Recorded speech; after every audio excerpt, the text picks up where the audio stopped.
Dostlar salam. Excel VBA data struktur dərslərimizin sonuncu hissəsi ilə qarşınızdayıq. Dostlar biz bu dərsdə double linked list, həmçinin circle'lar double linked listdən danışacağıq. Yoldaşlar biz keçən dərsdə single linked listdən danışmışdıq. Hansı ki artıq data strukturlarda fərqli bir anlayış idi. Hansı ki biz ondan əvvəlki dərslərdə array, queue, stack və s. kimi data strukturlardan danışmışdıq. Lakin linked listdə gördük ki artıq işlər biraz daha fərqlidir, gedişat daha fərqlidir. Yoldaşlar, bu dərsdə də elə linked listlər deməli mövzusuna davam edəcəyik. Lakin linked listlərin biraz daha fərqli versiyası olan, həmçinin istifadəsi də fərqli olan bir hissəsi, yəni ki, növünə baxacağıq. Düzdür, fərqli deyirəm, lakin ümumi olaraq bir-birinə çox oxşuyur. Ümumi olaraq hətta deyərəm ki, gedişat da deməli eynidir. Lakin biraz davranış bir fərqləri var.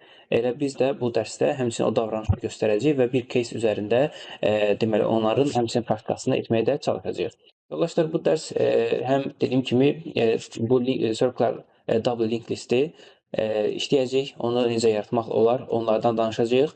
Həmçinin yoldaşlar uzun bir case üzərində çalışacağıq və əvvəlki dərslərimizdən bəzi data strukturları da bu dərsdə istifadə edəcəyik. Yoldaşlar, deməli ümumi olaraq data strukturlardan olan double və həmçinin də circle'lar double linked list nədir? Gəlin ona baxaq. Yoldaşlar, biz keçən dərsdə bir ipə bənzətmişdik, hansı ki linked listi. Eyni qaydada, eyni məntiqlə gedək. Hansı ki, yoldaşlar, artıq ip və s. göstərmək istəmirəm. Onun əvəzinə birbaşa elə nodlar üzərindən davam edək. Yoldaşlar, xatırlayırsınızsa biz ümumi bir nodlar anlayışına baxmışdıq. Nod anlayışına baxmışdıq, yəni düyün anlayışına baxmışdıq. O nodların, yoldaşlar, bu qutular hər birini bir noda, bir düyünə bənzədirdik. Və yoldaşlar, bu nod ilə, bir düyün ilə o bir düyün arası, yəni ki, next deməli elementi vasitəsilə birləşir. Hansı ki, yoldaşlar, gəlin eynisini burada da yaratmağa çalışaq. Belə ki, yoldaşlar, bir nod daxilində bilirsiniz ki, bir value olurdu, bir ədəd də next olurdu. Hansı ki, bu eyni qaydada digər düyümlərə də aid məsələ idi. Yoldaşlar, baxın, indi belə bir şey çəkirəm, bir struktur yaradıram və burada yoldaşlar next, hansı ki, bu deməli dəyərin, belə edək, bu hansı ki, bu nodun, bu next'i, hansı ki, bu noda işarə edirdi. Həmçinin yoldaşlar, bu digər nodun isə next'i və digərinə işarə edirdi və yoldaşlar, artıq bundan sonra, yəni əgər başqa bir nod yoxdursa və bu da ən sonunda nothing'ə deməli işarə edirdi. Və yoldaşlar, biz bunu buradan yola çıxaraq, hansı ki, bu ilk noda biz həm nod deyirik, amma ondan da əlavə head deyirdik, yəni head nod deyirdik, əsas başlanğıc nod deyirdik və yoldaşlar, burada artıq biz headdən yola çıxaraq next deyərəkdən ən sonuncu nothing olana qədər bu nodlar üzərində addımlaya bilirdik. Yoldaşlar, baxın, biz burada hansı ki next deyərək gedirdik və aydın məsələdir ki, misal üçün mən bu üçüncü next'e gəlib çıxdığımız zaman, yoldaşlar, mən ən uzağı ya öz içərisində tutduğu value-nu və həmçində ondan sonraki əgər nod var idisə, həmin onun nodu görürdüm, düzdürmü? Lakin yoldaşlar, double deməli linked listlər isə biraz daha fərqli davranış, yəni cüzi bir fərqli davranış sərgiləyir. O da nədir yoldaşlar?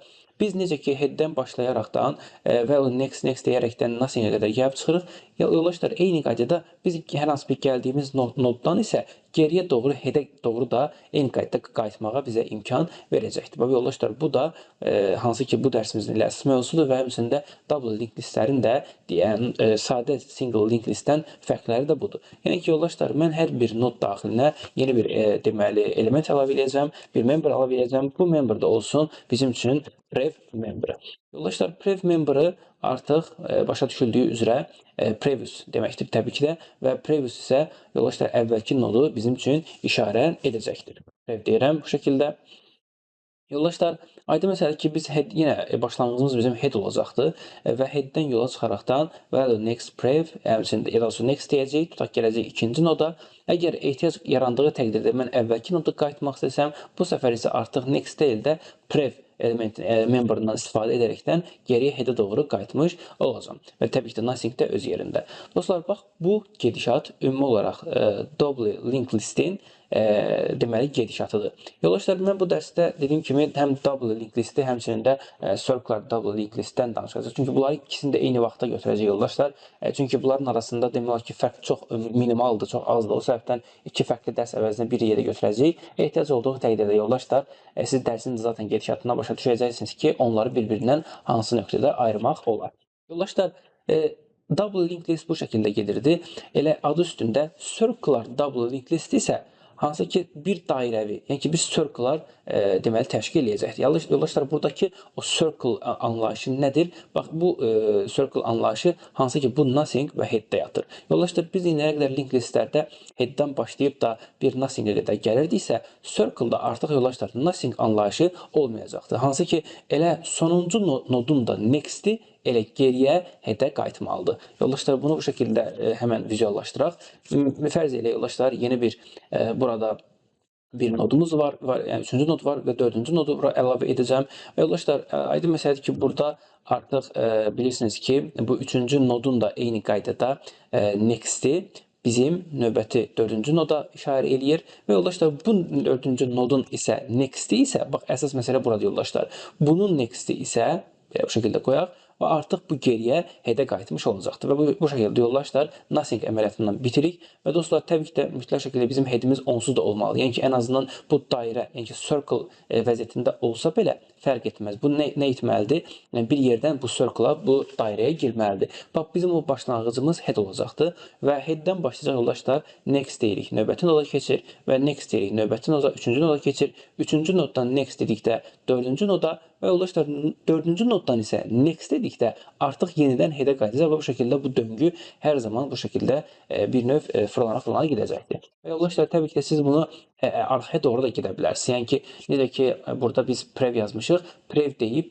dördüncü noda, sonra 3-ə, 2-yə təzədən headə qayıda bilərsiniz və bu döngü hər zaman ya qabağa doğru, ya arxaya doğru bu şəkildə deməli hərəkəti davam etdirmiş olacaqdır.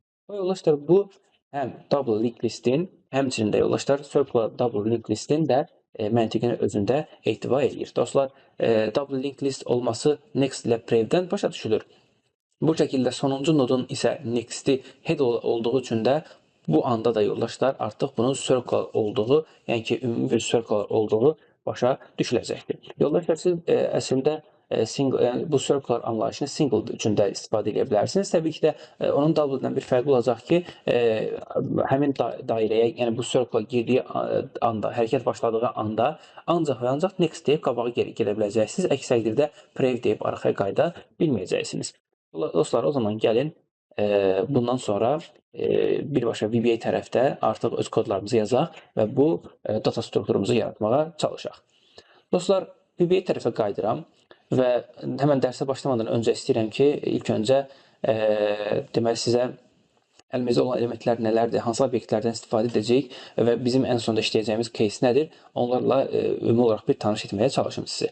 Yoldaşlar, bizim qarşımızda bu səfər belə bir iki cədvəl var. Hansı ki, bu cədvəllərdən birincisi suallardır. Onların hansı qrupa aid olduğudur.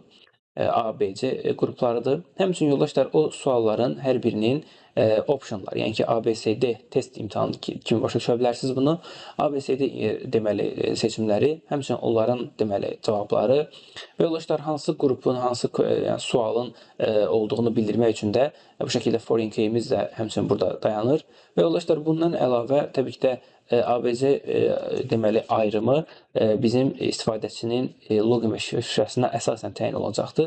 Və burada yoldaşlar bizim sheet 2 səhifəmiz var. Bu sheet 2 səhifəsində isə burada username, password və qrupdan ibarət, yəni bu 4 sütundan ibarət əsas ID ilə bərabər bu şəkildə bir cədvəlimiz var. Yoldaşlar, bizim case'imiz nədir?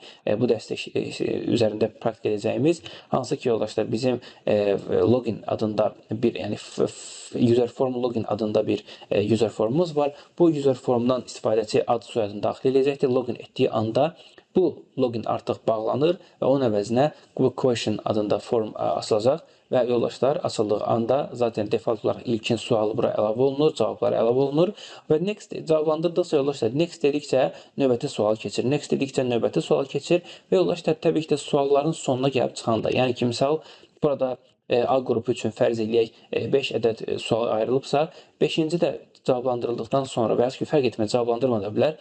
Next düyməsinə klikləyəndə o artıq döngünün ən başına, yəni ki, sualın ən başına qayıtmalıdır və təzədən bu döngü başlamalıdır. Həmçində yoldaşlar prev dediyi zaman isə artıq o suallara əksi istiqamətdə hərəkət etməlidir və təbii ki, cavablar da eyni qaydada dinamik olaraq dəyişməlidir. Bax, bu yoldaşlar, bu tip proseslərdə biz circular double linked listdən istifadə edə bilərik. Ümumiyyətlə və yaxud da ki, circular, ümumiyyətlə linked listlərdən yəni ki, istifadə edə bilərik. Yoldaşlar, bundan əlavə CLS answer və həmçində question adında iki ədəd class modulumuz mövcuddur. Yoldaşlar, CLS question artıq başa düşüldüyü üzrə question cədvəlinin sətirlərinin hər birinə obyekt kimi təmsil etməsi üçün question adında bir class mövcuddur. Eyni qaydada yoldaşlar fikir versəniz ID question group, yəni ki, sütun başlıqlarına uyğun olaraq private memberlar var. Klası obyektin yaratmaq üçün istifadə olunan init, həmçində yoldaşlar get propertilərimiz də burada mövcuddur. Eyni qaydada yoldaşlar, eyni məntiqlə answer klası mövcuddur. Onların private memberları, klası inşalaz etmək üçün, obyektin yaratmaq üçün istifadə olunan init, həmçində property get metodları da burada hazır gözləyir. Yaxşı yoldaşlar, əgər bundan sonra başqa bir sual yoxdursa, təbii ki də artıq node və listimizi yaratmağa çalışaq. Yoldaşlar, keçən dərsdə olduğu kimi linked list olduğu üçün təbii ki də biz ilk öncə nodları yaratmalıyıq, yəni ki, nod anlayışını ümumiyyətlə ortaya qoymalıyıq. Daha sonra isə nodun içərisində tutacağı məlumatları və onun hərəkətini burada tənzimləməyə başlayaq. Yoldaşlar, ilk insert deyirəm və burada bir class modulu əlavə edəcəm. Və yoldaşlar, bu class modula deməli, təbii ki də içərisində bir məlumat saxlayacaq, düzdürmü? Hansı ki, value saxlayacaq. Bunun üçün yoldaşlar, bir ədəd private olan m data deyək, adına as bir təbii ki də variant olsun. Yoldaşlar, variant yazıram ona görə ki, içərisində hansı məlumatı saxlayacağını bilmirəm. Yəni, hər tipdən məlumat ola bilər. Hətta baxın, zaten öz bu proyektimizdə CLS answer və question adında zaten iki ədəd class mövcuddur. Yəni, ikisindən birini də saxlaya bilər. O səbəbdən bu şəkildə variant yazmağımız hələ ki daha uyğun olacaqdır. Yoldaşlar, biz keçən dərsdə xatırlayırsınızsa next anlayışından danışmışdıq. Yəni, dedik ki, biz bu deməli, nodlar üzərində əməliyyat icra etmək üçün və yaxud ki, bir noda digər nodu bağlamaq üçün biz burada next-dən istifadə edirik. Həmən yoldaşlar, gəlin eyni qaydada onu da əlavə edək və deyək ki, m deməli, next olsun, as bir və yoldaşlar, hansı tipdə olacaqdır? Əslində, yoldaşlar, bu elə öz tipində olmalıdır. Yəni ki, mən hal-hazırda nodu əlavə edirəm, düzdürmü? Elə bax, bu nodun da tipində olmalıdır. Yoldaşlar, hələ ki, noda adı verməmişik, gəlin unutmadan o nod adlandırmasını eləyək və class nod deyirəm və hətta tam uzun adını yazmaq istəyirəm, yoldaşlar. Tək bu dərs üçün istisna eləyək, siz daha qısa da yaza bilərsiniz. Circular deyək, circular doubly linked list node deyə bir adlandırma eləyə bilərsiniz. Yoldaşlar, circular double linked listin nodu tam açıqlayıcı bir adı olsun. Daha sonra dediyim kimi istədiyiniz kimi adlandırma edə bilərsiniz. Və yoldaşlar, bu as next isə eyni qaydada CLS circular double linked list deməli tipində olmuş olacaqdır. Yoldaşlar, xatırlatma üçün deyirəm, nə dedik? Bu bir nod başqa bir nodu özünün next hissəsində saxlayır. O səbəbdən yoldaşlar, bu şəkildə elə ki, öz içərisində öz tipindən olan dəyəri bu şəkildə saxlamalıdır. Dostlar, bununla bağlı ayrıca bir sual yaranarsa, tövsiyə edirəm ki, bundan qabaqki single linked list daha doğrusu dərsinə baxasınız. Bu sizin üçün daha faydalı olmuş olacaqdır deyə düşünürəm. Yoldaşlar, dedik ki, burada next olduğu kimi təbii ki də bunun previ də olmalıdır. Yəni ki, bu, misal üçün, hər hansı bir noddan əvvəlki, həmçində sonrakini bilmək üçün next və prevdən istifadə edirik. Və burada yoldaşlar, həmən m prev deyək, as bir CLS circular double linked list node tipində olan bu şəkildə bir ədəd deməli member əlavə edəcək. Yoldaşlar, baxın, bu bizim nodumuzun əslində ümumi görünüşüdür. Yəni ki, mənim bir dənə düyünüm içərisində value'sun, next'ini və prev'ini bu şəkildə saxlayacaqdır. Yaxşı, yoldaşlar, gəlin, indi təbii ki də bunlar private olduğu üçün bunları kənardan idarə etməliyik. Hətta yoldaşlar, bir şey deyim sizə. Bizim burada bunları əslində bu şəkildə private etməyimizə əslində gərək yoxdur. Ki, zaten biz bunları onsuz da istifadə edəcəyik. Yəni, bunu biz xüsusi bir yoxlamasını etməyəcəyik. Ən azından bu dərslik. Təbii ki, siz xüsusi bir yoxlama falan edəcəksinizsə, burada siz let və get propertilərindən istifadə edə bilərsiniz. O səbəbdən yoldaşlar, mən istəyirəm ki, burada bu şəkildə bir public edək hər birini. Rahat bir şəkildə çatmaq üçün əlavə bir işə ehtiyac qalmasın.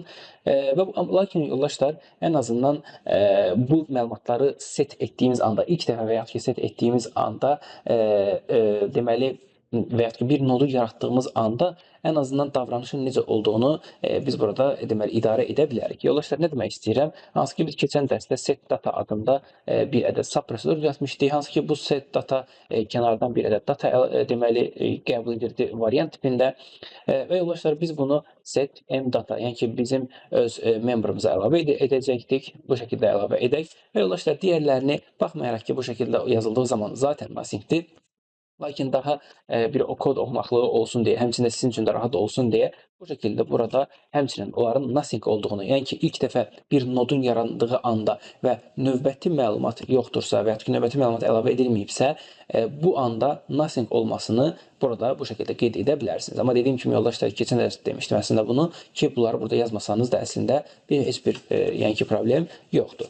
Yoldaşlar, bundan əlavə əslində siz bu nodu sildiyiniz anda bu klasa aid olan initialize yox da terminate adında bir event var. Bu terminate eventindən istifadə edərək bu obyektləri həmçinin nothing edə bilərsiniz ki, yaddaşdan deməli avtomatik olaraq silinsin. Yoldaşlar, bu şəkildə baxın, bu class terminate olsun və bu next və previous hissələri bu dərsdə keçən dərsdə olduğu kimi optionaldır, yazmaya da bilərsiniz. Amma düşünürəm ki, sadəcə öyrənmək ərəfəsində olduğumuz üçün bu şəkildə hər şeyi açıq-açıq yazmağımız, qayda qanuna yazmağımız düşünürəm ki, daha yaxşı olacaqdır.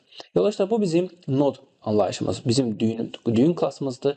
Yaxşı yoldaşlar, biz bu klassları, daha doğrusu bu nodları təbii ki də bir ip üzərində düzməliyik. Hətta bu dərsdə yoldaşlar elə bir ip düşünün ki, onun sonu yoxdur. Yəni ki, bir dairəvi bir düyündür və bu dairəvi bir ipi artıq yaratmağa başlayaq. Dostlar, demək istədiyim nədir? Biz burada artıq circular double linked list node deyil də linked listin özünü yaratmağa çalışaq.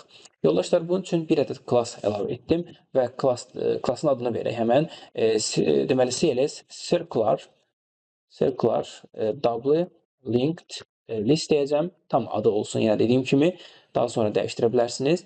Bu şəkildə bir listimizi yaratmağa çalışaq. Yoldaşlar, bu listdən gözləntimiz nədir? Baxın, bir ip düşünün və bu bir ipin illa ki circular belə olsa bir başlanğıcı olsun. Yəni ki, mənim bu ipi tutacağım bir nöqtə olsun. Yəni ki, yoldaşlar, mənə bir ədəd head adında, yəni ki, head-i özündə ehtiva etməyi bacaran bir ədəd bir düyün, başlanğıc bir düyün olsun. Yoldaşlar, uzun sözün qısası mən burada private head adında as CLS circular double linked list node tipində olan bir ədəd bu şəkildə bir head əlavə edirəm, hansı ki node tipindədir.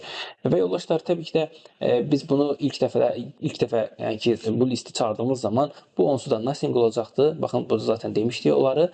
Lakin bu silindiyi anda, artıq bu klası sildiyimiz anda isə biz bunu təbii ki də nothing etməliyik ki bizim yaddaşımızdan silinsin. Bu da yenə yoldaşlar eyni qaydada class terminate vasitəsilə gerçəkləşə biləcəkdir. Yoldaşlar, bu səbəbdən class deyəcəm və burada terminate deyəcəyik və yoldaşlar, terminate bölməsində isə m deyək və burada CLS deməli CLS yox, üzr istəyirəm, m head bərabərdir nothing yazsaq daha kifayət edəcəkdir. Yoldaşlar, bu da eyni qaydada sizin seçiminizə qalmış bir məsələdir. Əslində bunu etməyə də bilərsiniz. Lakin düşünürəm ki, bəzi məsələlərə ən azından diqqət yetirək, yaddaşın dinamik idarə olunması və s. Belə olan təqdirdə yaddaşdan bu headin silinməsi düşünürəm ki, daha yaxşıdır ki, tam yer atılmış olsun. Yoldaşlar, bundan başqa artıq hər zaman olduğu kimi mən istəyirəm ki, bu listdən, yəni ki, bu ipdən gözləntim nələrdir? Onları deməli burada artıq başlayaq yazmağa. Yoldaşlar, təbii ki də mən bu ipə bir ədəd düyün atdıqdan sonra və ümumiyyətlə bu ipin üzərində düyün olmaya bilər və mən bu düyünü sıfırdan yarada bilərəm. Yəni ki, yeni bir düyün ata bilərəm bu deməli ip üzərinə. O səbəbdən yoldaşlar, elə bir metod yazaq ki, burada o metod bizə həm başlanğıcı, həm də sonraki gələn düyünləri bir-birinə bağlasın. Yəni ki, yeni bir düyün yaratmağa deməli meyilli olsun. Dostlar, bu deməli sub prosedurumuzun adı keçən dərsdə olduğu kimi append ola bilər. Hansı ki, append vasitəsilə biz həmin o listə yeni bir düyün, yeni bir node əlavə edə bilərik. Yoldaşlar, kənardan bir data qəbul etsin. Təbii ki də variant tipində olacaqdır. Hansı ki, yoldaşlar, çünki niyə variant yazıram? Yenə eyni qaydada nə data gələcəyini bilmirəm. Lap bilsəm belə, yoldaşlar, baxın, CLS circular double linked list nodun içərisindəki data variant tipində olduğu üçün. Dostlar, variant dedim və başlayaq bunu yazmağa. Dostlar, eyni məntiqdən gedək. Hansı ki, bizim bir ipimiz var. hansı ki bu ip üzərində əvvəlcədən düyünlər də ola bilərdi. Əvvəlcədən düyün varsa yoldaşlar, əslində işimiz asandır. O mənada ki, həmin o sonuncu düyünü tapıb da növbətə gələn düyünü ona birləşdirəcəyik. Lakin yoldaşlar, işdə birdən ilk dəfə bu düyün, bu ip yaradıldığı anda bunun üzərində hər hansı bir nod olmadığı zaman, bir düyün olmadığı zaman axı biz bu headin özünü ilk öncə deməli initialize etməliyik və bu headin özünə bir məlumat əlavə etməliyik. Yəni yeni gələn datanı bu headə əlavə etməliyik, düzdürmü? O zaman gəlin yoxlayaq. Yoldaşlar, ilk öncə düyünümü yaratmaq istəyirəm. Həmin içəridə new node deyəcəm. As new deyək, birbaşa yaransın, onsuz da istifadə edəcəyik. Və yoldaşlar, burada new node nöqtə, baxın bayaqki set datamızı istifadə edə bilərik. Yoldaşlar, burada siz m datadan da istifadə edə bilərsiniz birbaşa. Lakin set data bizə əminliklə deyir ki, datana, yəni bu dataya yeni gələn datanı, next və prev isə nothing saxlayacağım sonraki istifadələr üçün. Yoldaşlar, dataya yeni gələn datanı əlavə edəcəm. Dostlar, mən bu nodu yaratmışam, lakin təbii ki, hələ ki, headə və s. əlavə etməmişəm. İndi gəlin yoldaşlar, headə bunu necə əlavə etmək olar, ona baxaq. Yoldaşlar, mənim headimə bunu əlavə etməyim üçün, yəni ki, ilk dəfə bu append əməliyyatı çağırıldığı anda head aydın məsəl ki, boş olmalıdır, düzdür? Boş dedikdə, yəni söhbət nothingdən gedir, yəni nothing olmalıdır. O səbəbdən yoldaşlar, ilk öncə əgər head is nothingdirsə, bu şəkildə, then yəni ki, bu o deməkdir ki, yoldaşlar, headin nothing olması o deməkdir ki, head ilk dəfə boşdur. Yəni ki, bu list təzə yaradılıbdır və head də yaranmayıb. Hələ indi biz bunu ilk dəfə bu ipə bir düyün atacağıq. Bax, onu təmsil etmək məqsədi ilə yazılacaqdır. Yoldaşlar, bundan sonra m head deyəcək, bərabər edəcək nəyə? Bizim new nodumuza. Yaxşı yoldaşlar, biz bunu keçən dərsdə bu şəkildə, single linked listdə bu şəkildə yazırdıq və aydın məsələdir ki, head set mhead etdikdən sonra new node deyirdik. Yəni ki, yeni bir nodu biz bu ipə daxil edirdik. Lakin yoldaşlar, onun next'i və s. nothing qalırdı. Düzdürmü? Bax, bu yoldaşlar, nothing qalması əslində nəyə aid idik? Yəni, bir single linked listdə, yəni ki, circular olmayan bir linked listə aid idi. Amma nə dedik yoldaşlar? Artıq bu bir döngüsəldir. Yəni ki, head'in next'i də var, prev'i də var. Hətta yoldaşlar, hər bir nodun next'i və prev'i var. O da deməkdir ki, yoldaşlar, burada heç bir şəkildə bir nothing anlayışından deməli söhbət gedə bilməz. Yaxşı yoldaşlar, biz bir ədəd yeni bir ilk dəfə bir nod əlavə ediriksə və bu bizim ipimizin üzərində də elə bir dənə düyün varsa və yoldaşlar, sual verə bilərsiniz ki, bir dənə düyünün növbəti düyünü nədir? deyə sual verə bilərsiniz. Yoldaşlar, düzdürmü? Baxın, gəlin sizə belə bir şey göstərim. Bir ədəd dairə çəkəcəm bura. Bu dairəni ip kimi düşünün zəhmət olmasa və bu dairənin yoldaşlar üzərinə bir ədəd bu şəkildə bir düyün qoymaq istəyirəm. Yəni bir nod qoymaq istəyirəm. Yoldaşlar, bu nod hansı ki bu şəkildə qabağa gətirmək istəyirəm. Daha doğrusu yaxşı arxada qalsın. Yoldaşlar, bu şəkildə bir head əlavə etdim. Yəni ki, bir nod əlavə etdim, düzdür? Baxın yoldaşlar, bu nodun next'i, hansı ki next'i yoldaşlar buradan başlayır, düzdürmü? Bax, bu şəkildə buradan başlayır və bu dairə boyunca gedir, növbəti noda deməli əlavə olunmalıdır. Yaxşı yoldaşlar, növbəti nod yoxdursa, aydınız ki, bu dairəni izləyib ən sonunda zaten bunun gəlib çatacağı nöqtə nədir? Elə zaten head'in özü deyilmi? Yəni ki, yoldaşlar, başlanğıc olaraq biz əslində elə bu head'in next'inə də, elə prev'inə də, elə bu head'in özünü əlavə etməliyik. Çünki əks təqdirdə başqa bir düyün yoxdur. Bəli, başqa bir düyün olsa idi, alt tərəfdə başqa bir düyün olsaydı, başqa məsələ. Bu zaman head'in növbətisi, yəni bu altdakı düyün olacaqdı. Bunun da next'i artıq yenə head'in özünə qayıtmalı idi. Lakin ilk dəfə yoldaşlar, mən bunu bu şəkildə head yaratdığım anda artıq bunun elə prev'i də, next'i də özü olacaqdı. Yəni ki, yoldaşlar, belə deyəcəyik. Head deyəcəyik və bunun next'inə, hansı ki ilk dəfə yarananda yoldaşlar xatırlıyorsunuzsa nothing etmişdik, düzdür? Bu nothing bərabərdir yoldaşlar elə head'in özünə, yəni ki mhead'ə. Həmçinin yoldaşlar mhead isə yenə eyni qaydada prev'inə isə yoldaşlar mhead deyə bilərik. Və yoldaşlar, bu yazılış artıq bundan sonra təbii ki də bir şey də unutmayaq. Deməli belə deyək yoldaşlar, exit sub deyək. Birbaşa artıq bizim işimizi bitirsin, yəni ki, təmiz işi bitirsin. Dostlar, bax, bu yazılış var ha. Hansı ki, head dedik, yeni bir nod əlavə etdik.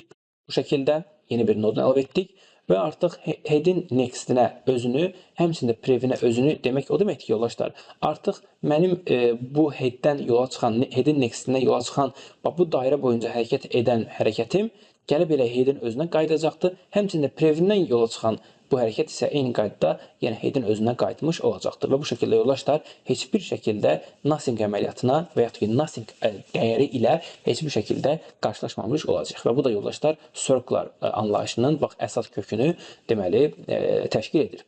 Yaxşı yoldaşlar, bayaqları dediyim kimi. Bəs birdən oldu ki, yeni bir deməli nod əlavə olundu. Hətta bir yox, bir neçə dənə nod əlavə olundu bu şəkildə. Bəs belə olan təqdirdə nə baş verəcək yoldaşlar? Artıq təsəvvür edirsiniz ki, bizim headimiz varsa yoldaşlar, bizim headimiz mütləq şəkildə artıq növbəti noda, yəni bizim headimizin daha doğrusu next-i artıq özündən çıxıb da, yəni ki, özünü göstərir daxı ilk dəfə, düzdürmü? Özündən ləğv olunub növbəti noda əlavə olunmalıdır. Həmçinin yoldaşlar, o növbəti nodun da next-i artıq head-ə, hətta head-in də previ artıq həmin o nodu göstərməlidir. Bax yoldaşlar, bu şəkildə bir qarışıq deməyək də, ən azından müəyyən əməliyyatlara ehtiyac olacaq bir gedişat olmalıdır. Yoldaşlar, danışa-danışa bu şəkildə də ümumi bir gedişatı da çəkməyə çalışdım. Baxın yoldaşlar, bir dairə düşünün. Bu dairə hərəkət head-dən başlayır. Aşağı doğru bu, hətta buna deyək, istəyirsiniz yoldaşlar, ikinci nod, buna deyək, birinci nod. Sadəcə sıralama edirəm yoldaşlar. Burada indeksləmədən söhbət getmir təbii ki də. Yoldaşlar, bir headdən başlayır ikinciyə, ikinci üçə, üçdə təzədən birə qayıdacaqdır və bu şəkildə bu döngü getməlidir. Yoldaşlar, gələk aşağıya. Deməli, təbii ki də artıq məlumat əlavə olunursa ilk dəfə head-ə, bu təbii ki də bu if şərti işləməyəcəkdir. Artıq ikinci, yəni ki, növbəti addımdan head-in olduğu və növbəti nodların əlavə olunması deməli ehtimalları üzərindən danışacağıq. Yoldaşlar, biz növbəti nodun və yaxud ki, növbəti xatırınızsa keçən dərs necə edirdik? Biz ən sonuncu nodu tapmaq üçün nothing-ə qədər addımlayırdıq, düzdürmü? Lakin bizim bu кейsimizdə artıq nə var? Yəni ki, nothing anlayışı yoxdur. Lakin illa ki, yoldaşlar, nəyimiz var bizim? Bizim bir ədəd headimiz var. Yəni ki, yoldaşlar, biz headdən addımlamağa başlayanda əslində bizim head-ə nəzərən sonuncu nodumuz bu 3-dür, düzdürmü? Bəs bu 3-ün sonuncu nod olmasını necə deməli təyin edə bilərik head-ə nəzərən? Yoldaşlar, baxın, head-in next-i nədir? 2. 2-nin next-i nədir? 3. 3-ün next-i nədir? Head. Yəni ki, yoldaşlar, elə bir nod düşünün ki, onun next-i head-in özüdür.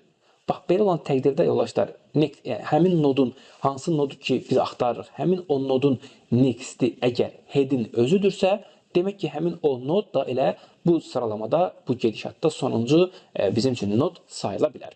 Yaxşı yoldaşlar, bunun üçün gəlin bir ədəd addımlamamız üçün bir current node, yəni üzərində durduğumuz və ya addımlamamızı bildirmək üçün current node adında və CLS node tipində bir ədəd node və ya bir dəyişən yaradaq, bir obyekt yaradaq. Və yoldaşlar, bu current noda ilk dəfə başlanğıc etməsi üçün təbii ki də mhead deyəcəyik ki, yəni headdən başlasın. Dostlar, bundan sonra harda bitəcəyini bilmədiyimiz üçün bir ədəd do loopdan da do loop əlavə edək və yoldaşlar, əsas məntiqimiz indi bax burada deməli başlanmış olsun.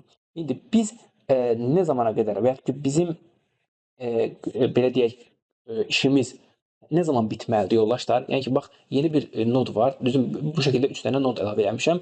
İndi mən istəyirəm ki, bu 4-cü nodu da əlavə edeyim, düzdürmü? Bu şəkildə buraya bir 4-cü nod əlavə etməliyəm. Bu 4-cü nod nə zaman əlavə olunmalıdır yoldaşlar?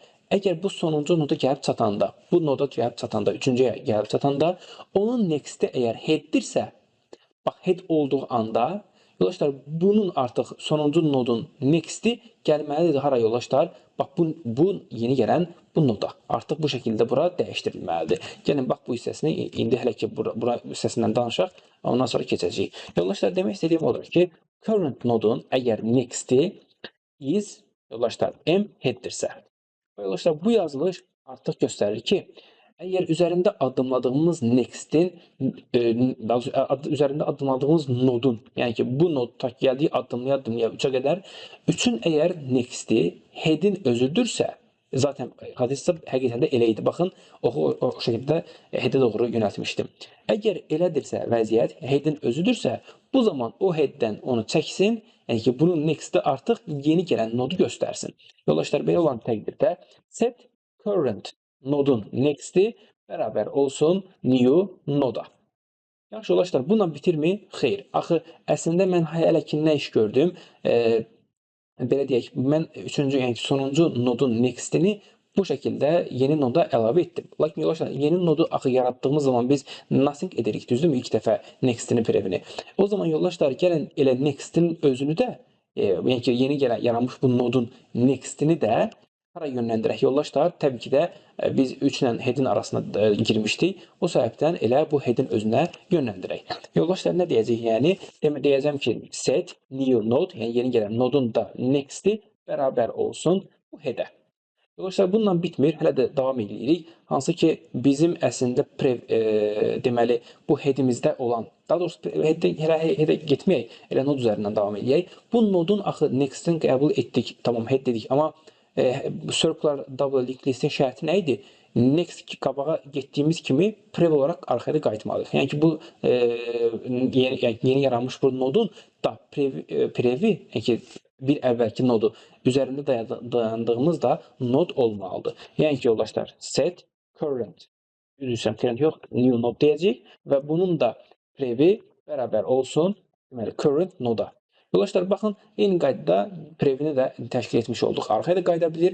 Bir dənə qalan nədir yoldaşlar? Hələ ki head bizim üçüncü nodu göstərir. Yəni ki previ bizim üçüncü nodu göstərir. Bunu da eyni qaydada bu head'ini artıq yeni gələn noda dəyişməliyik və bu şəkildə döngümüzü tam tamamlamış olacağıq. Yoldaşlar bu zaman nə edəcəyik? Set m deməli head'in nöqtə prev datası bu da olsun yoldaşlar bizim üçün new node. Və yoldaşlar bu şəkildə etdikdən sonra zaten bir dəfə etməsi kifayət eləyir. Aydın məsələ ki bir dəfə bu döngü dönəcəkdir. Bundan sonra exit do etməsi bizə kifayət edəcək. Yoldaşlar baxın bu anlayış, bu gedişatda biz əslində belə qarışıq görsənsə də əslində sadəcə addımlarımızı, tək-tək addımlarımızı icra etmiş oluruq. Hansı ki söz üzərindən bir keçmək gərəkirsə biz bir head üzərindən başladıq. Yəni ki bir döngüyə head üzərindən başladıq. Head'dən keçdik ikinciyə, yəni ki birincidən keçdik ikinci noda, 2-dən keçdik 3-ə. Lakin dedik ki artıq 3 ilə, yəni ki sonuncuya artıq 3 ilə bu head arasına yeni bir nod gəlməlidir. Yoldaşlar təbii ki də biz bura yeni bir nod əlavə etmək demək, onun next və prev oxlarını, onların o göstərdiyi, işarə etdiyi nodları dəyişməliyik. O səbəbdən yoldaşlar burada birinci üzərində adlandığımız next'i normalda head'e göstərirdi. Onu yeni noda dəyişdik. Həmçinin yoldaşlar yeni nodun next'i boş idi. Yəni ki nothing idi. İlk dəfə yaradılanda nothing, next'i və previ nothing olur. Onları eyni qaydada head və üçüncü üzərinə yönləndirdik. Və ən sonda isə yoldaşlar head'i ən sonda isə ilk dəfə yaratdığı anda artıq üçüncü nodu işarə etdiyi üçün də ilk dəfə yəni default olaraq o şəkildə işarə edirdi. Onu da yenidən yoldaşlar yeni gələn noda yenidən deməli yönləndirmiş olduq və bu şəkildə yoldaşlar bizim bu prosesdə artıq append əməliyyatı icra olmuş olmalıdır. Yoldaşlar gəlin bu hissəyə qədər artıq nə yazmışıqsa ilk öncə istəyirəm ki bunların hər birini deməli bir test etməyə çalışaq. Ondan sonra baxacağıq. Yoldaşlar insert deyirəm.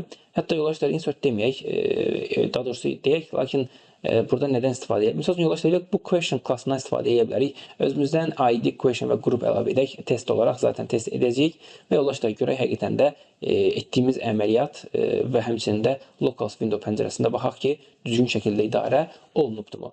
Yoldaşlar insert deyəcəyik və bir modul əlavə edək və modula deməli bir ədəd public sub main adında şəkildə bir subprosedür əlavə etmək istəyirəm. Yoldaşlar belə bir şey edək. Question 1 deyəcəm as new deməli CLS question tipində və question 1 init deyək. Bir yoldaşlar CLS question olsun 1 adı üstündə. Bu da olsun A qrupu. Yoldaşlar qrupun o qədər də yəni ki önəmi yoxdur. Bir neçədən yaradaq yoldaşlar. Hətta bizim case'imizə uyğun olaraq 4 dənə yaradacağam. Daha sonra 3 dənəsini yaradıb 4-cünü ən sonda əlavə etməyə çalışarıq. İlk öncə baxaq görək nə göstərir. Yoldaşlar bu şəkildə deməli yazdım. Həmçinin yoldaşlar burada daha doğrusu burada 2 olmayacaq, burada 3 olacaqdır. Çünki yuxarıda yazmışıq. Yoldaşlar 4-cünü də əlavə eləyək. Artıq bundan sonra 4, 4, həmçinin 4. Yoldaşlar bunları da yaddan çıxartmayaq. 2, 3 və 4. 4 ədəd bu şəkildə yoldaşlar deməli mən obyekt yaradıram. Və bundan sonra yoldaşlar ilk öncə istəyirəm ki birbaşa listimizin özünü yaradaq. List altdan xətt deyəcəm bu şəkildə as new cls linked list deyək. və yoldaşlar list.append deyəcəm və bundan sonra artıq question 1, yəni question 1-i, 2, 3 və 4-ü də bu şəkildə əlavə etməyə çalışaq. Yoldaşlar, bu hissəyə qədər əminəm ki, aydındır artıq. Sadəcə obyektlər yaranır. Mənə maraqlı olan sadəcə listin üzərinə məlumatların əlavə edilməsidir. O səbəbdən birbaşa yoldaşlar F8 deyib F5 ilə birbaşa addımlayıram. Baxıram yoldaşlar, questionlarımız zaten yaranmış oldu. Düşünürəm ki, bunlara ehtiyac yoxdur. İndi listin özünün yaranmasına bir baxaq. Yoldaşlar F8 ilə addımlayıram. Belə çəkək bu tərəfə. Append deyirik və bir nod deməli əlavə olunur. Baxın yoldaşlar, hələ ki sistemdə, yəni ki, bir ədəd new node deyə bir nod əlavə olunubdur. Lakin bu hələ ipin üzərində, yəni düyün olaraq atılmayıbdır. Hətta yoldaşlar, bunu hardan görürəm? Fikir verin, new node demişəm, düzdür? New node yarandı. İçərisində data var. Datada nəymiş? Baxın, question tipindən olan bir obyekti. 1, A, question 1 olaraq müəyyən dataları özündə saxlayır. Lakin bu düyünün yoldaşlar, fikir verin, nothing və yəni ki, next və previ hər ikisi nothingdir. Hələ ki, yoldaşlar, bu düyün, yəni ki, bu listə əlavə olunmamış sayılır. İndi yoldaşlar, təbii ki, bunun içərisində head də var. Gəlin head'ə də baxmağa çalışaq. Baxın dostlar, min üzərinə açıram. Baxın, head hələ ki yaradılmayıbdır. Yəni ki, head'ə hər hansı bir məlumat ötürülməyibdir. İndi baxın, burada məlumat ötürülməlidir. F8 ilə addımlayıram, head nothing olduğu üçün head'ə yoldaşlar new node'u əlavə etdim. Baxın, həqiqətən də new node dedildikdən sonra, yəni ki, set mhead new node bu sətri işlədikdən sonra mənim new nodum head'ə əlavə olundu. Açıram içərisini yoldaşlar. Baxın, bir nod var içərisində. Hələ ki next və previ nothingdir. İndi birazdan doldurulacaq. Datası da nədir? Bayaq baxdığımız 1A question 1. Yoldaşlar, normalda single linked listdə bunun next'i nothing qalırdı. Düzdür, ilk dəfə. Çünki ipin sonu yox idi da, belə deyək. Lakin indi buna baxın, F8 ilə adımladığımız anda next'i də dolacaqdır. Həmçinin yoldaşlar, onun previ də dolmuş olacaqdır. Və bundan sonra yoldaşlar artıq işimiz, yəni bunun işi bitəcəkdir. Yoldaşlar, ona yenidən baxmaq istəyirəm. İçərisində nə var? Baxın dostlar, M datanın içərisində açıram, question 1-dir. Və yoldaşlar, onun next'ini açıram, onun next'in içərisində bir ədəd data var. Daha sonra bir ədəd yoldaşlar, əslində nə var? Özü tipində olan bir ədəd, hətta belə bazlaşdıraq. Fikir versəz, özü tipində olan, yəni ki, node tipində olan elə başqa bir node var. Düşünün yoldaşlar, head'in özü bir nodedur. O nodun da içərisində ona bağlı olan başqa bir nod var. Yoldaşlar, onun da içərisindəki dataya baxıram. Həmin içəridə olan nodun datasına baxıram. Baxıram ki, nədir? Həmin o question 1. Yəni ki, yoldaşlar, ilk dəfə xatırlayırsınızsa Draw.io-da mən bir diaqram çəkdim, bir dairə çəkdim. Deməli, bir ədəd head qoydum və bu şəkildə xatırlayırsınızsa, hətta yenidən çəkim tam aydın olsun. Bax, əslində hal-hazırda etmiş olduğu budur yoldaşlar. Yəni ki, head öz içərisində data saxlayır, əslində saxladığı elə onun özüdür. Hətta yoldaşlar, bunu bu şəkildə sübut eləyək. Baxın, hər dəfə mən next-ə basdıqca, baxın, sonsuz sayda next-lər asılı-asılı gedir. Və hər hansı bir next-in içərisini açsam, yoldaşlar, fikir versəz, həmin o question 1-i görmüş olacaqsınız. Bu da yoldaşlar artıq göstərir ki, head öz içərisində özünü saxlayır. Yəni ki, yoldaşlar, bu bir döngü yaratmış olacaq.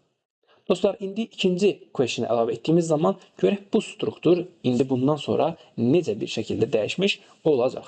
F8 ilə addımlayıram, artıq head olduğu üçün üzərindən keçəcək. Təbii ki də current noda yeni bir məlumat əlavə edildi. Bundan sonra yoldaşlar, indi təbii ki də bir ədəd məlumat olduğu üçün current nodun next'i elə head'in özüdür. Baxaq, həqiqətən elədirmi? Baxıram ki, bəli, özüdür.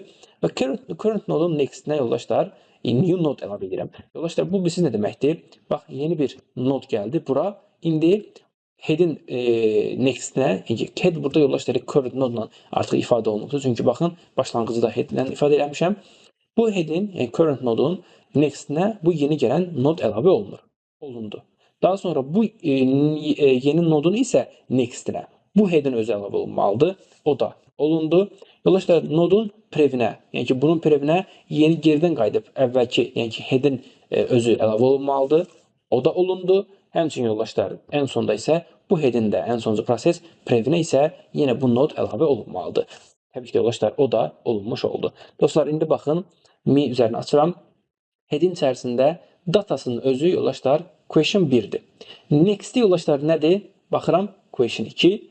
Bəs yaxşı yoldaşlar, previ nədir? Baxın yoldaşlar, o da question 2. Yoldaşlar, yəni ki, mən bax bu dairədə həm sağa doğru hərəkət etsəm, həmçinin yoldaşlar, sağa dedim deyə next olaraq hərəkət etsəm, həmçinin yoldaşlar sola doğru previ olaraq da davam etsəm, əslində gəlib hara çıxacam? Bu şəkildə value next-ə çıxmış olacam. Bu da dostlar göstərir ki, əslində nədir? Bizim gedişatımız düzgün şəkildə qurulmuş olacaq. Yoldaşlar, mən istəyirəm ki, bu kodu ta end sub deyil, daha doğrusu list append 4-ə qədər, yəni ki, 4-cü append əməliyyatına qədər bunu davam etdirim. Təbii yoldaşlar, burada bir məsələni unutmuşuq əslində. Onu yazmadan keçmək istəmirəm. Təbii biz yoldaşlar ilk dəfə set current node etmişik, düzdürmü? İlk dəfə head-i əlavə edirik. Bəs yaxşı, bu ilk dəfə head əlavə olunduğu anda, yəni ki, sadəcə head olduğu anda keçərlidir bizim bu gedişat. Lakin yoldaşlar, bir neçə dənə dəyər olduğu zaman artıq bu current nodlar üzərində addımlamalıdır, düzdür? O səbəbdən yoldaşlar, biz keçən dərsdə edildiyimiz kimi sadə bir şəkildə set current node deyib də özünü next olaraq artır getsin. Yəni ki, hər dəfə yoldaşlar bu nodlar üzərində addımlamanı bu şəkildə etmiş olsun. Dostlar, bundan sonra gəlin, baxaq. Yenidən bunu run etmək istəyirəm. Append question 4-ə qədər. Yoldaşlar, append question set yazmışam, üzr istəyirəm. Və F5-ə klikləyək. Yoldaşlar, sonuncu nod da əlavə olunsun. İndi yoldaşlar, bundan sonra artıq mən deməli görüntüyə baxa bilərəm. Baxıram yoldaşlar. Minin içərisini açıram. Baxın, head'in özü data olaraq question 1-dir. Next'i yoldaşlar nədir? Question 2. O next'inin next'i nədir? Question 3. O next'in next'i də question yoldaşlar 4-dür. İndi maraqlı bilirsiniz nədir yoldaşlar? Bax, bu 4-cü dəyər üzərində dayanmışam, düzdürmü? İndi bu 4-cü dəyərdən sonra artıq dəyər yoxdur, düzdür? Yəni 5-cisini əlavə etməmişəm. Bu nə olmalıdır yoldaşlar? Artıq head-ə əlavə olunmalıdır. Baxaq görək həqiqətən də elədirmi? İndi baxın yoldaşlar, next-ə klikləyirəm və datasını açdığımız anda baxın yoldaşlar, question 1 qarşımızda dayandı. Və yoldaşlar, normal olaraq bu questiondan da keçəndə next-ə artıq 2-ni, 3-ü və dostlar bu şəkildə yoldaşlar sonsuz şəkildə belə əlavə olunmaları görə bilərsiniz. Bu da yoldaşlar bir dairəsəl bir hərəkət deməli sizin üçün yaratmış olacaq. Bu dostlar, bu ümumi olaraq append linked listin append əməliyyatı vasitəsi ilə bir dairə şəklində bir gedişatın yaradılması üçün, yəni ki, append əməliyyatından biz istifadə edəcəyik. Dostlar, bundan başqa bu dərsdə istifadə edəcəyimiz başqa metodlar da var. Təbii ki, hər dərsdə olduğu kimi yoldaşlar, mən əlavə edə biləcəyiniz başqa prosedurlar və funksiyalar var. Onların da siyahısını sizə yazacağım açıqlama hissəsində. Onlardan da təbii ki, yaratmağa çalışarsınız. Bu da sizin üçün yaxşı bir praktika olmuş olacaq. Yoldaşlar, bundan başqa bir ədəd də get head, yəni ki, ilk başlanğıcı bilməyimiz üçün bu hansı ki, private-də biz buradan götürə bilmirik birbaşa enkapsulasiya qaydasına əsasən. Bu şəkildə yoldaşlar bir function yaradaq və bu functiona get head deyəcəyik. Yoldaşlar, as cls circular list node deyək, hansı ki geriyə bir node qaytarsın. Yoldaşlar, sadə bir şəkildə get deməli head, yəni setə get head deyəcəyik və bundan sonra yoldaşlar mhead əlavə edə bilərik. Dostlar, bu da bizim ən azından bu dərsdə istifadə edəcəyimiz bir neçə metod idi ki, bu şəkildə biz circular double linked listi yaratmış olduq. Dostlar, üzərindən bir daha keçmək gərəkirsə, circular double linked list və ya ki double linked list o deməkdir ki, biz nodlar üzərində artıq həm next olaraq qabağa, həmçinin prev olaraq isə arxaya doğru, özündən əvvəlki noda doğru bir addımlama icra edə bilirik. Yoldaşlar, double linked list bu şəkildədir. Hansı ki, o single linked listdən bir fərqi var ki, başlanğıcı var, sonu nothingdir. Lakin nodlar üzərində həm qabağa, həm arxaya, həm next və həm də prev olaraq deməli addımlama icra edə bilirik. Lakin yoldaşlar, artıq bunun bir üst səviyyəsi, yəni ki, circular double linked listdə isə yoldaşlar biz həm qabağa doğru gedirik, həm arxaya doğru gedirik eyni qaydada. Lakin yoldaşlar, artıq bizim heç bir şəkildə nothing deyə bir ipin ucu, yəni sonuna yaxınlaşmaq ehtimalımız olmur. Yəni ki, ipin ucu elə ipin başlanğıcıdır. Bu şəkildə yoldaşlar sonsuz bir döngü yarada bilirik. Dostlar, bizim link listi yaratmağımız hissəmiz yəni bura qədər idi. İndi isə istəyirəm ki, bundan sonra artıq biz bunu necə bir case üzərində icra edə bilərik? Gəlin ondan danışmağa çalışaq. Yoldaşlar, bayaq dediyim kimi, dərsin başında dediyim kimi bizim qarşımızda belə bir case var ki, hansı ki yoldaşlar bu question adında bir formumuz var. Hətta bunu run etmək istəyirəm ən azından default olaraq. Yoldaşlar, bu question formu run edildiyi anda artıq bu proqram başa düşməlidir ki, ilk öncə bizə login edən kimdir? Login edən, misal üçün, A qrupunun istifadəçisidirsə, həmin o tələbədirsə, ona A qrupun sualları, həmçinin cavabları gəlməlidir. O, onun üzərindən addımlama etməlidir. Həmçinin yoldaşlar, digərləri də eyni qaydada uyğun olan müvafiq sual və cavabları qarşısına gəlməlidir. Yoldaşlar, təbii ki də biz burada aydın məsələdir ki, şərtimiz də bu idi ki, question formunda biz next dediyimiz zaman növbəti suala keçməlidir. Artıq növbəti sual nədirsə fərq etməz və prev dedikdə də əvvəlki yerə qayıtmalıdır, suala qayıtmalıdır özündən əvvəlkinə. Lakin yoldaşlar, suallar bitdikdə, tutaq ki, 5 dənə sual var, 5-ci suala gəldim və mən next dediyimiz zaman 6-cı sual olmadığı üçün o yenidən 1-ci suala qayıtmalıdır. Və yenidən next dediyim zamansa yoldaşlar, bu sonsuz şəkildə o suallar üzərində dönməlidir. Həm next olaraq qabağa, həmçində prev olaraq arxaya doğru addımlama etməlidir. Bax, bu yoldaşlar, bu tip bir кейsi biz artıq burada circular linked list vasitəsilə icra edə biləcəyik. Yoldaşlar, question üzərində sağ düymə və view code deyirəm. Bu şəkildə açılsın. Klikə ehtiyac yoxdur yoldaşlar. Bu eventə ehtiyac yoxdur. Bu şəkildə biraz yer açmağa çalışıram. Dostlar, mənim gözləntim nədir? Bu question deməli açıldığı anda, hansı ki bu yoldaşlar, bu questionda elə təsadüf şəkildə açılmayacaq təbii ki də. Bu login edildikdən sonra açılacaq. İndi birazdan mən login əməliyyatını yazacağam. Hansı ki bu login edildiyi anda əgər user form və password doğrudursa, təbii ki də bundan sonra bizim question açılmalıdır və açıldığı anda da artıq başa düşməlidir ki, kimdir login edən və onun qrupu nədir və qrupuna uyğun olaraq da sualları yığsın bərbaşdan və onu bundan sonra istifadə etsin. Yoldaşlar, təbii ki də mən burada bir məsələyə diqqət çəkmək istəyirəm. Baxın, işin əsas o incə məqamı budur ki, mən next və prevə kliklədiyim anda bu gedib hər dəfə gəlib burada səhifə üzərində axtarmamalıdır. Görüm daxil olan kim imiş, onun qrupu nəymiş, gəlsin burada bir döngü aparsın, adımı, beydimi, onun cavabları, onun sualları və cavabları və s. Hər dəfə yoldaşlar, bu indi bu günləri bu Excel üzərindədir. Yoldaşlar, düzdür, sabahları hər hansı bir database də ola bilərdi, bir SQL-də, bir Access-də. Hər dəfə yoldaşlar, biz olsun gedib də həmin database-ə müraciət etməməlidir. Elə bir şey olmalıdır ki, yoldaşlar, bəri başdan artıq bu user form yarandığı anda bu suallar və cavablar təbii ki də məlumat olaraq yoldaşlar bura user formun daxilinə toplansın. Mən sadəcə next dediyim anda o döngüyü həmin o obyektdən istifadə eləyərəkdən öz suallarını qarşısına gətirsin. Yoldaşlar, bax bu anda artıq siz circular double linked listin və həmçində bu data strukturdan bu məlumatlar toplusunu bu şəkildə saxlaya bilərsiniz.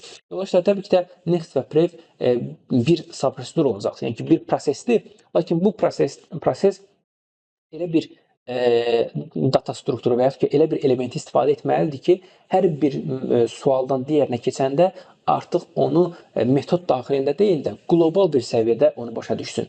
Yoldaşlar, demək istədiyim budur ki, mən məlumatlarımı user formun içərisində qlobal bir səviyyədə saxlayacağam ki, və o məlumatları hər dəfə next dediyim zaman rahat bir şəkildə digərinə çevirə bilim. Əks təqdirdə mən next'in içərisinə, yəni next düyməsi üçün bir subprosedur yaratsam və öz məlumatlarımı sadəcə o subprosedur içərisində toplasam, bu zaman yoldaşlar, mən previ, yəni ki, prev üzərində işləməyim, həmçinin elə belə baxanda prevdən qabaq, yəni next'in üzərində işləməyim biraz çətin bir hal almış olacaqdır.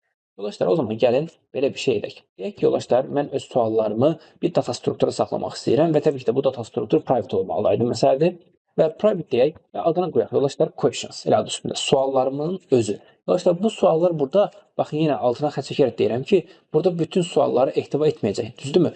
Burada ehtiva ediləcək suallar nə olacaqdır? Bizim istifadəçimiz hansı login şifrə ilə girdisə, həmin qrupun deməli bizə sualları gəlməlidir. O səbəbdən bu question'ı o şəkildə nəzərdə tutmuşam. Yaxşı, yoldaşlar, bu question həmin sualları hansı sıralamada, ümumiyyətlə hansı məntiqdə, hansı yanaşmada saxlamalıdır? Bu yanaşmamız da bu dərsdə istifadə edəcəyimiz yoldaşlar, həmçinin bayaqları yaratmış olduğumuz bu circular double linked list node, üzrəm node yox, elə list olsun təbii ki də list yanaşmasında, list məntiqində saxlamış olacaq. Yoldaşlar, bu bizim question'larımızı saxladığımız, deməli bizim əsas data strukturumuz olacaqdır. Lakin yoldaşlar, qabaqsından təxmin edirik ki, next və prevə bastığımız zaman yoldaşlar, mən hər dəfə gedib görüm hansı sualdaydım, ondan sonra nə gəlir deməməliyəm. Yəni ki, mənim üçün yoldaşlar, next və previ kliklədiyim anda bu addımlamanı gerçəkləşdirəcək və next-in kim olduğunu, previn kim olduğunu bəri başdan deməyi bacara bilən bir ədəd addımlama mexanizminə ehtiyacım var. Yoldaşlar, bunun üçün də prev və current, hansı ki yoldaşlar bu current sizə hardan tanışdı? Baxın, o listin içərisindəki addımlama edriyə sonuncuya gəlib çatmaq üçün bax həmin o current noddan yadda saxlaya bilərsiniz. Current question deyəcəm. Bu səfər node anlayışı yoxdur, artıq question üzərindən gedəcəyik və as CLS circle double linked list node tipində bu şəkildə olsun. Yoldaşlar, artıq başa düşürsünüz ki, linked listlər içərisində nodlar saxlayacaqdır. O səbəbdən mən linked listin üzərində addımlamaq istəyirəmsə, təbii ki də addımlamağım üçün mənə lazım olacaq element də noddur. Əksəriyyətdə yoldaşlar, təsəvvür edin ki, bir array bir string saxlayan, yəni string tipindən olan bir dəyərlər saxlayan bir arrayiniz var və ya bir data strukturunuz var. Aydın məsələdir ki, onun üzərində addımlamaqdan ötürü sizə string tipindən bir dəyər lazımdır. Burada isə yoldaşlar, aydın məsələdir ki, list içərisində node saxladığı üçün mheaddən başlayaraq növbəti nodlarda nodlar saxladığı üçün siz burada bu addımlamanı gerçəkləşdirmək üçün bu current question və node tipində olan bu şəkildə bir member əlavə edəcəyik. Yoldaşlar, gəlin bax, indi bu hissəyə qədər ilk öncə mən istəyirəm ki, bu questionlarımızı dolduraq. Hansı ki, məqsədimiz budur ki, yoldaşlar, bu form açıldığı anda artıq deməli, bu questionlar hazır vəziyyətdə burada dayanmalıdır. Yoldaşlar, açıldığı anda dedikdə sizin alınıza, əminəm ki, hər birimizin alınıza gəlir ki, user formun bu class initialize, daha doğrusu class activate və yaxud ki class initialize adında metodlar var. Siz bunlardan istifadə etməyə çalışacağıq. Yoldaşlar, bunu burada etməyəcəyik. Çünki bizim axı şərtimiz nədir? Login olduqdan sonra yəni ki, bu proses icra olunmalıdır. Yəni ki, login edəcəm, bu form bağlanacaqdır və artıq bu başa düşəcək ki, kimdir login edən, ondan sonra bu öz işini icra edəcəkdir. Yoldaşlar, baxın, siz bunu iki cür deməli edə bilərsiniz. Əgər user form activate və initialize kimi bir metoddan istifadə yəni ki, etmək istəyirsinizsə, bu eventlardan istifadə etmək yəni ki, istəyirsinizsə, belə olan təqdirdə siz mütləq şəkildə ya bir qlobal bir dəyişən yaradıb login edildiyi anda daxil olanın kim olduğunu bir yerdə saxlamaq və yaxud ki, hər hansı bir səhifəyə bunu əlavə edə bilərsiniz. Tamam. Əks təqdirdə yoldaşlar, elə bir metod yaza bilərsiniz ki, hansı ki, login edəndə bu login əməliyyatı həmin metodu çağırsın. Bu da yoldaşlar elə bir metoddur ki, bu user form üçün deməli istifadə olunur və onun üçün deməli çalışacaqdır. Yoldaşlar, mən bu dərsdə əvvəl iki dediyim deməli metoddan istifadə etmək istəmirəm. O bizim bildiyimiz ənənəvi üsullardandır. Yoldaşlar, istəyirəm ki, biraz daha fərqli olsun deyə, hətta bunu belə təcrübə edəsiniz deyə bu şəkildə fərqli bir üsuldan istifadə edəcəm. Demək istədiyim nədir yoldaşlar? Public sub init adında bu şəkildə bir subprosedur yaradıram. Yoldaşlar, public sub init metodu içərisinə elə bir metod, yəni ki, elə bir gedişat yazacağam ki, init edildiyi anda bu question'ı və ona müqabilində digər müvafiq məsələləri artıq hazır etmiş olacaq. Hətta yoldaşlar, düşünə bilirsiniz ki, yəni ki, user formun initialize olunması elə bir prosesdir ki, yoldaşlar, user form açıldığı anda işə düşür. Hətta yoldaşlar, elə bir proses düşünün ki, bu user form açılmadan öncə artıq bu question məlumatları dolmuş olacaqdır. Və bu yoldaşlar düşünürəm ki, biraz daha advanced səviyyə bir məsələlərdən sayılır. Dostlar, public sub init deyəcəm. Təbii ki də init metodu dedik ki, sualları doldurmalıdır. Yoldaşlar, bu sualları doldurarkən şərtimiz nələrdir? Hansı qrupun suallarını dolduracaqdır? Bu səbəbdən yoldaşlar, mütləq şəkildə bunu başa düşməlidir. O səbəbdən bunu bir parametr olaraq kənardan əldə etməyə çalışaq. Yoldaşlar, qrup string tipində olan bir ədəd bu şəkildə bir arqument əlavə edəcəm. Yoldaşlar, bundan sonra artıq init metodumuzun özünü başlayaq yazmağa.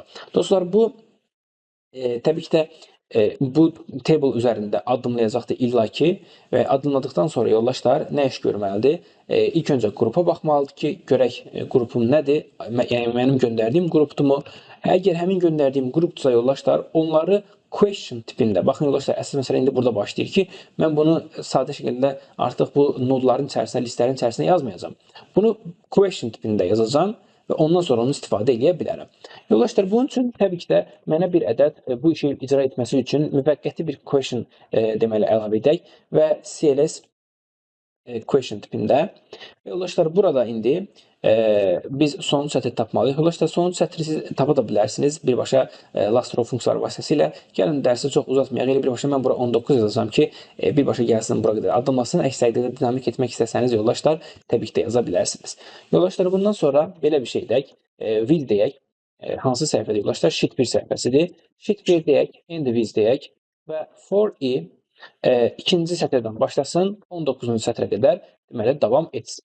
Yoldaşlar, nə iş görür 19 sətrə gedənə qədər? If əgər cells i üçüncü sütunda olan bu dəyər əgər mənim göndərdiyim, hansı göndərdiyim yoldaşlar? Bax, bu qrup parametrində olan bu dəyərə bərabərdirsə. Artıq yoldaşlar, login əməliyyatı icra edildiyi anda login əməliyyatı bu init metodunu çağıranda zaten qrupun da nə olduğunu, yəni daxil olan adamın qrupunun nə olduğunu zaten buna göndərəcək və bu da yoldaşlar artıq question və s. doldurmuş olacaqdır. Yoldaşlar, nə etməlidir? Qrup əgər mənə, yəni ki, mənim göndərdiyim, misal üçün A qrupudursa, bu option explicit'i bir question obyektinə çevirməlidir. Yoldaşlar, bunun üçün belə bir şey edəcəyik və set deyək yuxarıda. Hansı ki question demişdik. Set question bərabərdir new cls question tipindən olan bir obyekt yaradaq. Elə yerində də yoldaşlar bunu dinamik olduğu üçün for daxilində nothing edək. Yəni ki, yeni bir obyektlər yarandıqca yaransın, özünü yaddaşdan silsin, yaransın, özünü silsin. Bu şəkildə yaddaşı daha dinamik şəkildə idarə etməyi bacaraq. Yoldaşlar, hər bir question və həmçində answerin içərisində artıq bilirsiniz ki, init metodları var. Bu init metodları vasitəsilə biz bu obyektimizi yaratdıqdan sonra onun məlumatlarını doldura bilərik və init deyəcəm. Yoldaşlar, id, baxın, question string və həmçinin group string olaraq bizdən dəyərlər tələb eləyir. Yoldaşlar, bunun biri A sütunu, B sütunu və C sütunudur. Hansı sətri yoldaşlar? Təbii ki də i sətri. Və yoldaşlar, cells i1.value, hansı ki A sütunu bildirmək üçündür. Yoldaşlar, burada 2 və 3-cü sətirdə bu şəkildə əlavə etmək olar. Yoldaşlar, belə əslində 3-cü sətrə sadəcə qrup sözünü də əlavə edə bilərsiniz prinsipdə. Çünki zaten hamısı A olacağı üçün o qədər də vacib deyə getsin obyektdən götürsün, yəni ki, xana üzərində götürsün. Yəni, yenə də seçim sizindir. Yoldaşlar, bunu etdikdən sonra artıq biz, baxın, indi bu question'ı bir obyekt olaraq yaratmışıq. Amma bu question'ı əslində bizim tutmaq istədiyimiz yer haradır? Yəni, pərəkənə şəkildə tutmalıyıq da, düzdürmü? Bunları bir sıralamaya soxmalıyıq. Yəni ki, yoldaşlar, biz bunu questions.append deyəcək. Append metodunu yaratmışdıq, hansı ki, xatırlayırsınızsa. Və bundan sonra question'ı deməli əlavə edə bilərik. Yoldaşlar, bir dənə bunun üzərindən keçmək istəyirəm. Ola bilsin ki, qarşılıqlı oldu. Dostlar, məqsədimiz budur ki, init metodu vasitəsi ilə biz bu form yaradılmamışdan öncə artıq bu questions'ın içərisində məlumatları toplayaq. Çünki bu questions'ın içərisində məlumatlar hazır olmalıdır ki, bu form açıldığı anda o question'dan məlumatları götürsün və əks etdirsin. Onun üçün yoldaşlar, biz subprosedür yaratmışıq bir init adında və bu hansı qrupun məlumatlarını toplayacağını buradan başa düşəcəkdir. Və yoldaşlar, bundan sonra təbii ki də biz questions deyə bir link data strukturu yaratmışıq məlumatlarımızı saxlamamız üçün və bu da yoldaşlar içərisində nodlar saxlayır və nodlar da içərisində müəyyən dataları saxlamalıdır. Bu dataları saxlaması üçün biz bir question tipindən olan bir question deməli obyekti yaratdıq, hansı ki, bu hər bir sətri ifadə etmək üçün istifadə olunur və o question tipindən olan bu dəyişənə, bu dəyərə, bu obyektə daha doğrusu obyektini hər dəfə yaradıb məlumatları ötürüb onu da yoldaşlar questions daha doğrusu linked listinin içərisinə append etmiş oluruq. Və bundan sonra yoldaşlar zaten hər dəfə append edildikcə bizim suallarımız da circlar olaraq yoldaşlar həmin o deməli datanın içərisinə toplanmış olacaq. Yoldaşlar, bu bizim məlumatlarımızdır, questionlarımızdır. Aydın məsələdir ki, yoldaşlar, bizim questionlarımızdan əlavə bizim ABC'də, yəni ki, bizim cavablarımız da var. O səbəbdən gəlin bir ədəddə cavablarımızı saxlaması üçün yoldaşlar bir data struktura yaratmağa çalışaq. Dostlar, indi biz burada circlar double linked listdən istifadə etmişdik, düzdürmü? Question üçün istifadə etmişdik. Lakin yoldaşlar, düşünürəm ki, burada artıq bizim cavablarımızı saxlamamız üçün bir döngüsəl, yəni ki, biz circlar olaraq bir dairəsəl bir şəkildə bir data struktura ehtiyacımız yoxdur. Hansı ki, yoldaşlar, biz questionlar üzərində bir döngü yaratırıq. Yəni ki, questionların cavabları üzərində yox. Yəni, cavablar üzərində hansı bir döngü yaratmağa ehtiyac yoxdur. Sual gəlsin, suala uyğun olaraq sadəcə cavabları aşağıda toplansın, o bizə kifayət edəcəkdir. Uzun sözün qısası yoldaşlar, videonun da əvvəldə dediyimiz kimi, biz burada bu dərsdə əvvəlki data strukturlardan bəzilərini istifadə edəcəyik. Hansı ki, onlardan biridir yoldaşlar, bizim bu dərsdə istifadə edəcəyimiz yoldaşlar adi array deməli data strukturu olmuş olacaq. Yəni sadəcə mən istəyirəm ki, bu A qrupu, misal üçün əgər A qrupu göndərmişəmsə, A qrupuna aid olan datalar bu deməli array içərisində toplansın. Yoldaşlar, bizim təbii ki də yaratdığımız bu array hal-hazırda burada deyil. Mən istəyirəm ki, həmin o array-i də bura əlavə edim. Yoldaşlar, CLS.ds array əvvəlki dərslərdə istifadə etdiyimiz bu array-i gətirib bura import edirəm. Yəni ki, bizim öz proyektimizə əlavə edirəm. Artıq bundan sonra biz bu array-i yarada və istifadə eləyə bilərik. Baxın yoldaşlar, yaratdığımız demək olar data strukturunun belə bir eynisidir. Həmin dərsə baxmısınızsa, eyni qaydada bu array də və bunun gedişatı da sizə eyni qaydada tanış olacaq. Yoldaşlar, artıq bundan sonra biz istəyirəm ki, bu datalarımızda tuta biləcəyimiz private answers adında questions oldu. Həmçində answers olsun. Answers adında bir ədəd deməli data struktur yaradaq. Təbii düzgün yazaq. Yoldaşlar, private deyirəm, answers deyək. Və yoldaşlar, as CLS bu dəfə yoldaşlar artıq nə olacaqdır? DS array tipindən olan bir data struktur olmuş olacaq. Dostlar, məqsədimiz budur ki, burada bu array-yə də eyni qaydada öz məlumatlarımızı toplamalıyıq. Yoldaşlar, bu məlumatlar isə hardan gəlir artıq bizə? Bu məlumatlar yoldaşlar, baxın buradan. Yəni ki, ikinci cədvəlimizdən gəlir. Bu cədvəlin də son sətri yoldaşlar 73-cü sətirdir. 73-cü sətrə qədər addımlı yoldaşlar qrup sütununa nəzərən artıq biz həmin o deməli qrupun cavablarını və təbii ki, qarşısında question ID-ləri olmaq şərti ilə bütün cavablarını istisnasız həmin o array içərisinə deməli toplamış olacağıq. Yoldaşlar, gəlirəm aşağıya. Deyirəm ki, eyni qaydada bir with sheet 1 deyəcəyik. Yoldaşlar, ikisini eyni deməli with içərisinə yaza bilərdiniz, amma daha qarşılıqlı olmasın deyə bu şəkildə bir-birindən ayırdım. Hətta bura yoldaşlar, gəlin belə bir komentari ataq, questions deyək. Burada da eyni qaydada answers deyək, hətta bir-birindən ayrılmış olsun.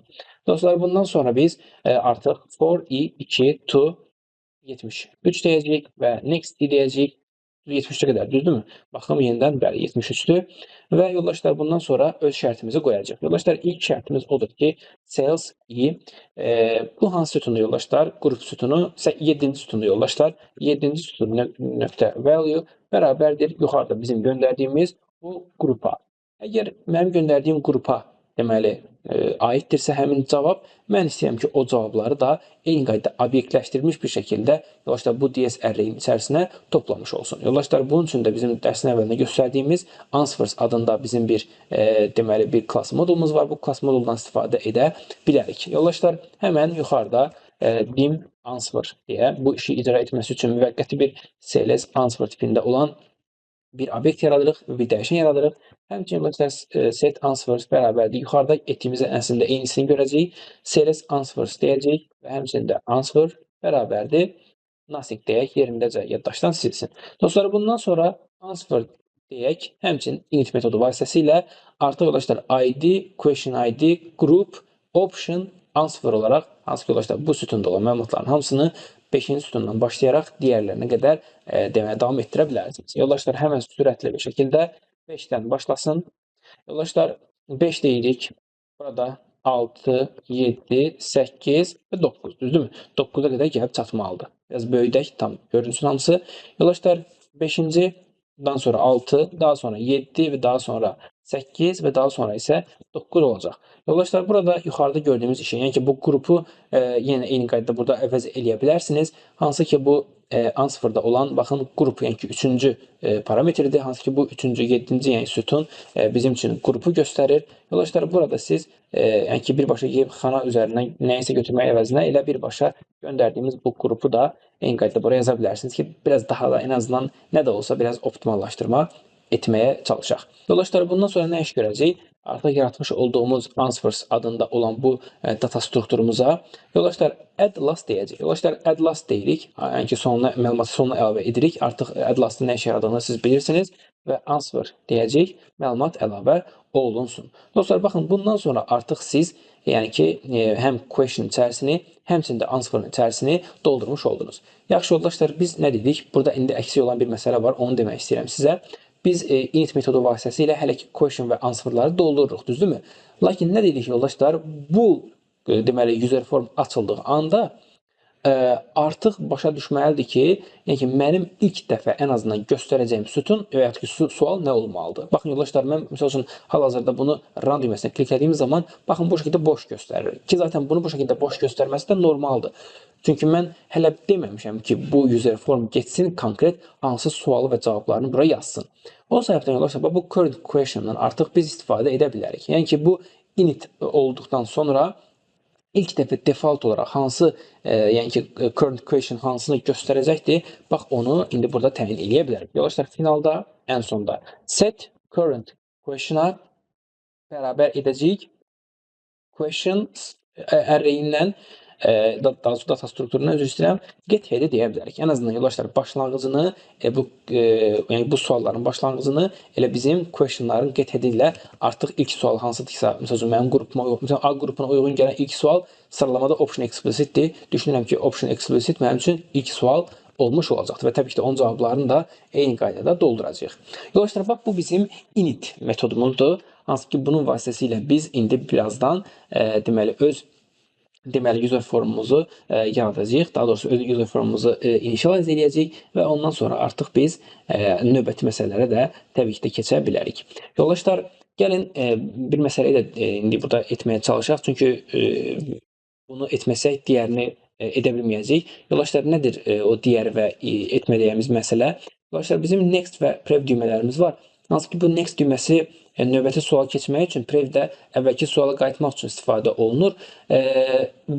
Hansı ki bu edildiyi anda, bu demək user form işə düşdüyü anda default olaraq bir sualın gəlməsi əslində yoldaşlar bu next düyməsindən asılıdır. Çünki mən istəmirəm burada yoldaşlar uzun-uzadı bir də yazım ki, təzədən tutaq ki current question'ın get head'i əlavə etmişik. Təzədən burada yazmayaq. Məsələn, bu text box'a current question'ı və answerlarına məlumatlar yazılsın.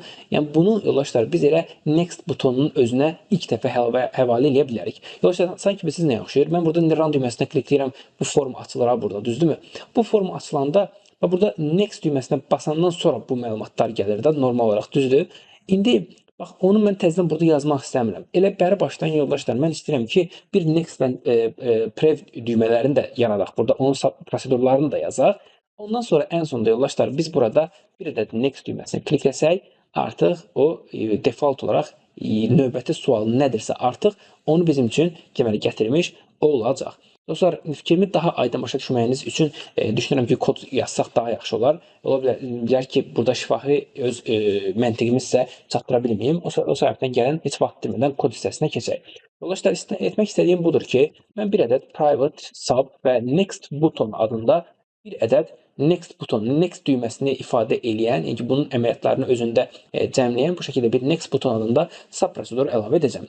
Yoldaşlar, məqsədim budur ki, bu next butonunu kliklədiyimiz anda artıq növbəti sual nədirsə ona keçsin və ondan sonra onun məlumatlarını burada göstərmiş olsun. Dostlar, bunun üçün yoldaşlar nə iş görəcəyik? Set current question normalda get head eləmişdik. Bu səfər isə yoldaşlar özünü next-inə çevirsin. Yəni bir dəfə next düyməsini basanda artıq növbəti sual nədirsə getsin question üzərində addımlasın və növbətiyə deməli addımlamış olsun.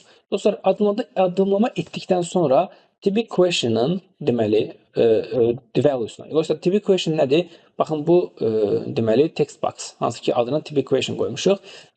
Typical question, yəni ki typical question.value bərabərdir yoldaşlar. Üzərində durduğumuz artıq next sual nədirsə, current question nöqtə, yoldaşlar datasının nöqtə, yoldaşlar baxın bu datası özündə artıq bu current question nodedur, düzdür? Bu node içəridə data saxlayır. Amma data hansı tipdəndir yoldaşlar? Data təbii ki də question tipindəndir. O səbəbdən yoldaşlar mən içərisində olan bax bu question özünə əgər müraciət edəsi olsam, artıq həmin ona gəlib çata bilərəm. Yoldaşlar buna baxın indi question deyəcəyik və bundan sonra o məlumat ora gedib çatacaq. Dostlar, bundan sonra isə biz nə iş görməliyik? Bu suala, yəni ki, current question artıq nədirsə, o suala uyğun gələn mən buradan həmin o cavabları demək bura yazmalıyam. Yoldaşlar, təbii ki də current question özündə deməli cavab saxlamır. Aydın məsələ ki, o özündə nəyi saxlayır?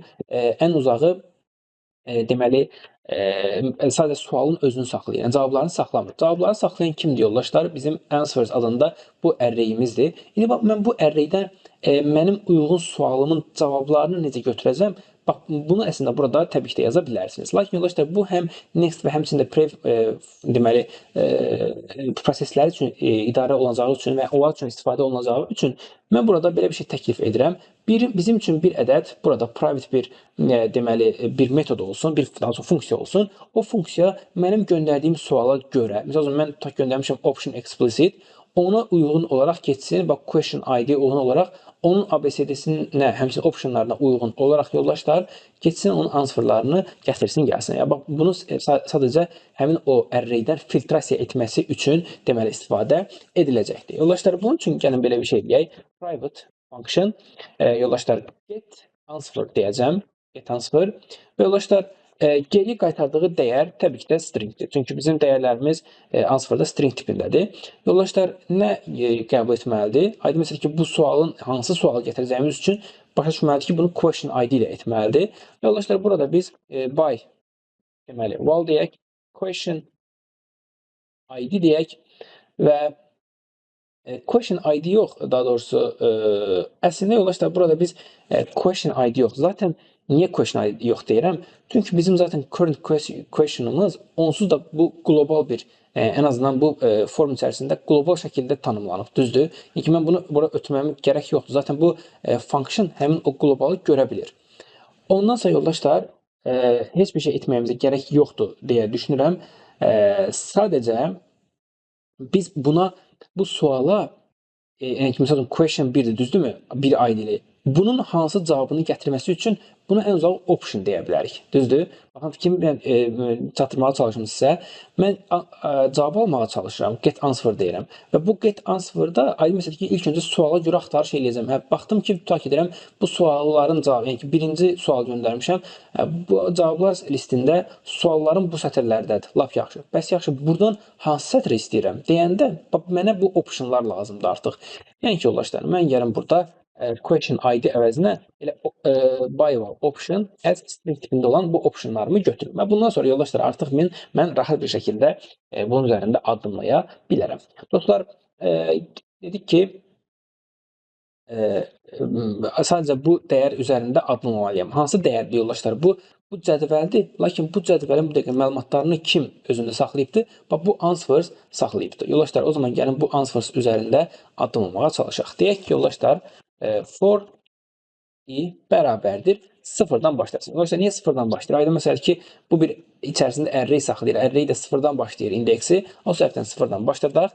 Lakin yoldaşlar, answers'ın ölçüsü nə qədərdir? Onu bilmədiyim üçün, bax, burada bizim answers'ın içərisində count of item adında içərisində dəyərlərin nə qədər olduğunu göstərən, yəni ki, neçənci indeksə qədər addımlamamı göstərən bu şəkildə yoldaşlar bir ədəd, bir metod var.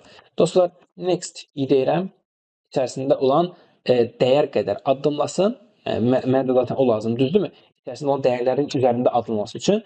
Və burada hər dəfə yoldaşlar artıq deməli, hər dəfə bu answerlardan yoldaşlar bir ədəd dəyəri gətirsin və onu yoxlamasın. Görək, mənim axtardığım optiondurmu və həmçinin də mənim axtardığım deməli sualdırmı. Yoldaşlar, bunun üçün biz array daxilində qabaqcadan belə bir metod hazırlamışıq. O metodun adı yoldaşlar get by index metodudur. Hansı ki, mən ona bir indeks göndərirəm bu array'ə və bu array bu indeksi götürərək, qəbul edərək içərisində olan dataların yığıldığı bu array'dən həmin indeksə görə, həmin indeksdə daha doğrusu dayanan hansı məlumatdırsa, onu mənə geriyə qaytaracaqdır. Yoldaşlar, bunun üçün gəlin belə bir şey edək. Müvəqqəti olaraq mən istəyirəm ki, burada answer yaradım. Hansı ki, bu answer olacaqdır. Hər addımda bu answer array'indən geri qayıdan bu dəyərləri özündə tutsun ki, biz onu istifadə edə bilək. Hər dəfə gedək answer get by indeksə müraciət etməmək üçün, düzdür?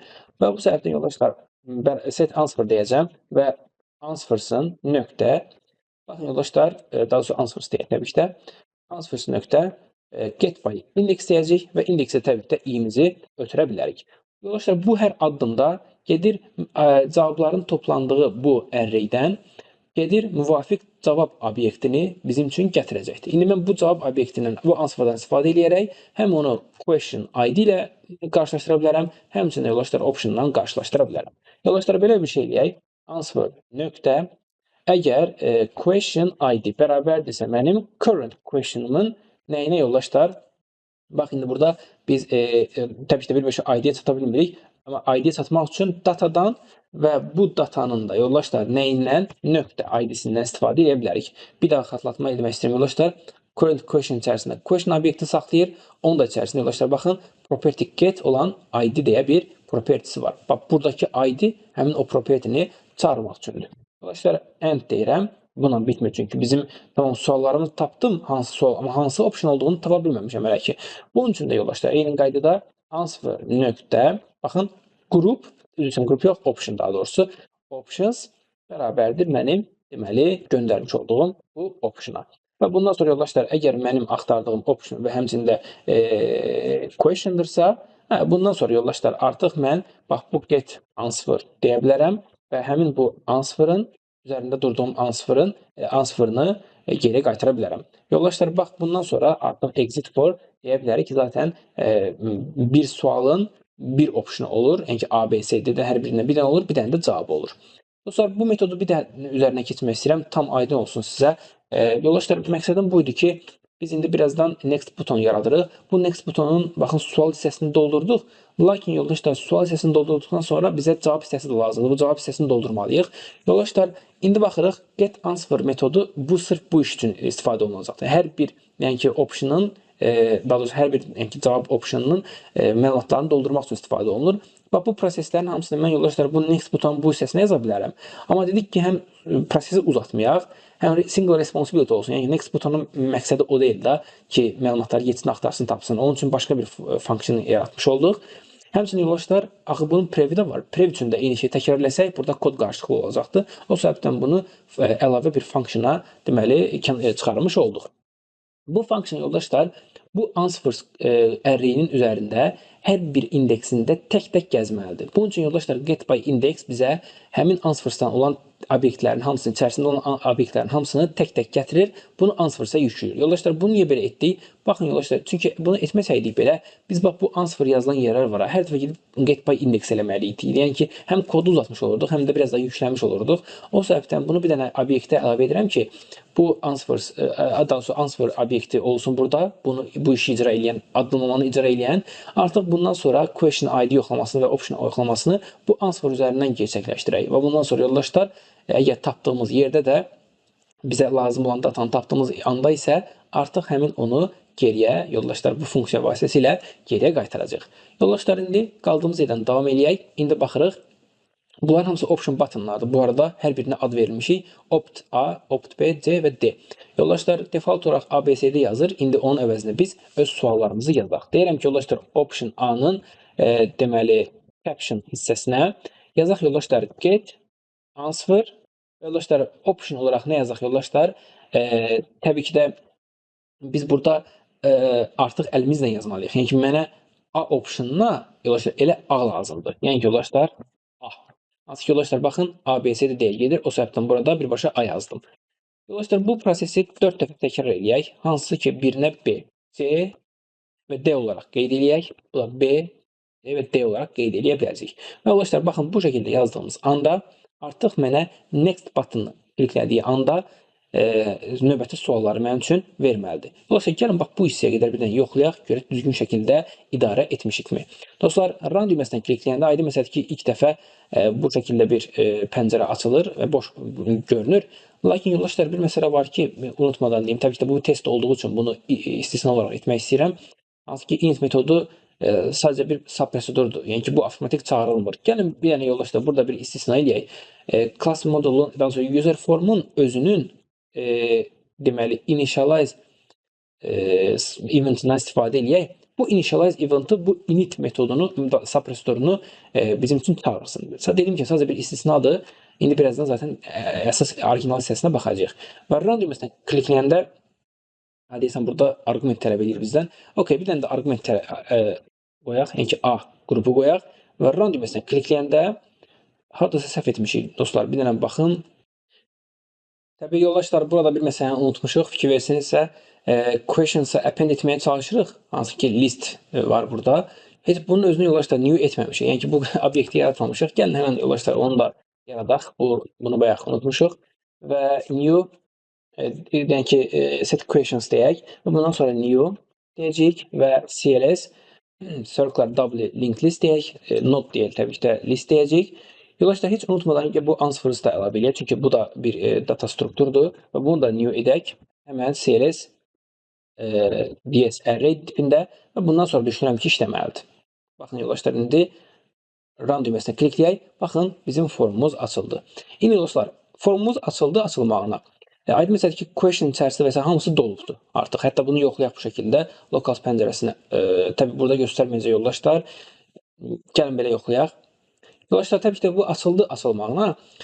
Lakin indi burada məsələ nədir? Bizim əsas maraqlı olan bu next buttonun işləməyidir. Yoldaşlar, bu next buttonun işləməsi üçün biz baxın bu next düyməsini təbii ki də bu next button ilə əlaqələndirməliyik. Gələk yoldaşlar, next düyməsinə üzərinə klikləyək 2 dəfə və bunu yoldaşlar biraz qaldıracağım yuxarı. Bu next buttonu klikləndiyi anda, hansı ki bunun kənarına next yazıram, bax bu next button işə düşməlidir. Tamam. Gəlin burada bir breakpoint qoyacağam və run düyməsinə klikləyək, yenidən açılsın. Dostlar, indi baxın, default olaraq nədir?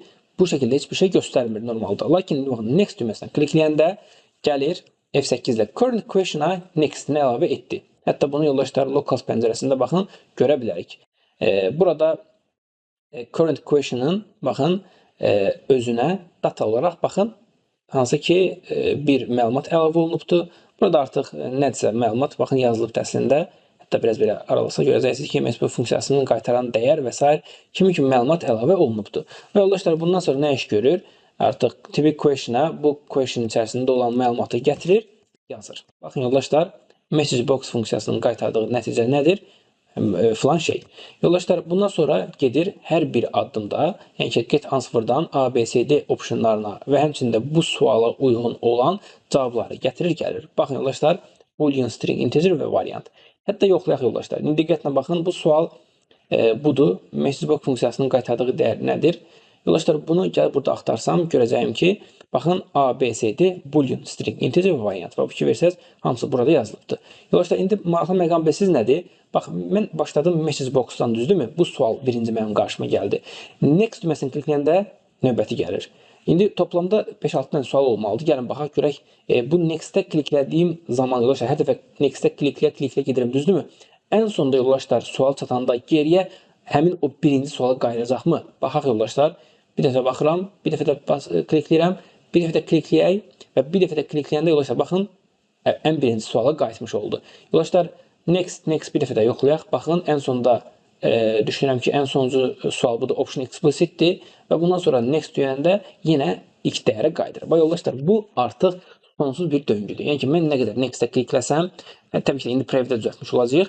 Hər dəfə yoldaşlar bu suallar bu şəkildə fırlanır və ən sonunda ilk dəyərə olan dəyərə qayıtmış olur. Və bu da yoldaşlar bizdə circular double linked list vasitəsilə gerçəkləşmiş oldu. Dostlar, gəlin indi bunun eynisini həmçinin prev üçün də düzəldək. Yoldaşlar, bax, əslində burada olan prosesin demək ki, hamısı eyni olacaq. Sadəcə burada next-in əvəzinə yoldaşlar biz prev yaza bilərik və current question next demişik. Təbii ki də artıq bilirsiniz ki, prevdə isə nə olacaqdır yoldaşlar? Bu səfər prev olacaq və geri qalan hamısı da əslində birə-bir eynidir. Hətta yoldaşlar, burada siz baxın bir neçə nöqtədə artıq təkrarlanma baş verdi. Siz bunun özünü də əslində yeni bir funksiya yaradaraq, funksiya yox da suppressor yaradaraq daha optimallaşdırma eləyə bilərsiniz. Məsəl üçün, belə bir şey eləyək. Sub, adına nə qoyaq? Yoldaşlar, render question qoysaq düşünürəm, adısa düzgün olarmı?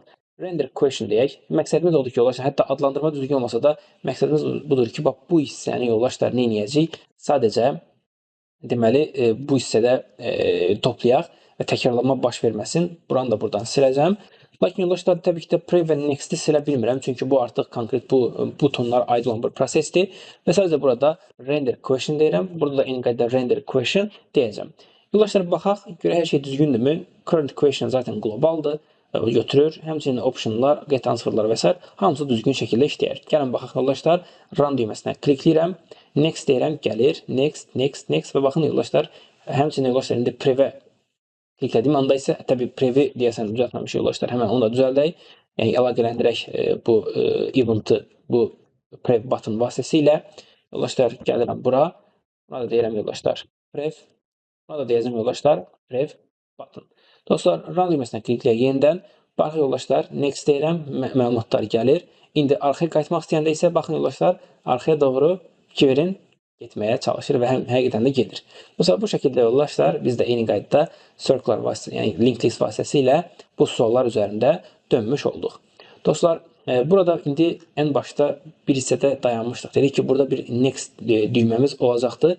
Bax, bu next düyməsi indi niyə işə yaradığını bəlkə də aşağı yuxarısı təxmin edirsiniz. Fikir verin yoldaşlar, mən run düyməsindən klikləyəndə fikir verin, boş açılır. Boş açıldıqdan sonra mən next-ə basıram ki, məlumatlar gəlsin, düzdürmü?